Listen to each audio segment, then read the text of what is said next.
চন্ডিকা হাথুরুসিংহে সিংয়ে ভারতের অনুষ্ঠিত ওয়ানডে বিশ্বকাপে বাংলাদেশের প্রধান কোচের দায়িত্ব পালন করেছেন।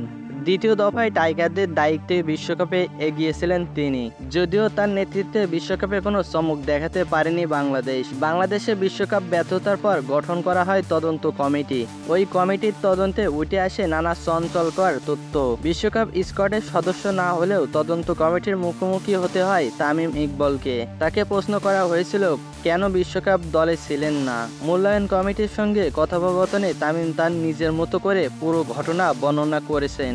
বিসিবির একজন পরিচালক জানান, তামিম ইকবাল ও মাশরাফি বিন মুর্তজার পরামর্শই হাথুরুসিংহকে দ্বিতীয় দফায় কোচ হিসেবে নিয়োগ দেওয়া হয়। কিন্তু অধিনায়ক তামিম কোচের কাছ থেকে সর্বোচ্চ সহযোগিতা না পাওয়ায় তাদের মধ্যে দূরত্ব বাড়তে থাকে। পরিস্থিতি বেশি খারাপ হলে তামিম হুট করে অবসরের ঘোষণা দেন। প্রধানমন্ত্রীর হস্তক্ষেপে অবসর ভাঙলেও নেতৃত্ব ছেড়ে দেন তামিম। কিন্তু কোচ কোনোভাবে চাননি তামিম বিশ্বকাপ খেলুক। এমনকি বিসিবি সভাপতি ও তামিমের মধ্যে বিচ্ছেদ সৃষ্টির পেছনে প্রধান কোচ চন্ডিকা হাথুরুসিংহে। একাধিক অভিজ্ঞ ক্রিকেটার মনে করেন বিশ্বকাপে তামিম না থাকায় দলের ভারসাম্য নষ্ট হয়েছে। তো দর্শক, আপনার কি মনে হয় বিশ্বকাপে তামিম না থাকায়? অবশ্যই কমেন্ট করে জানিয়ে যাবেন।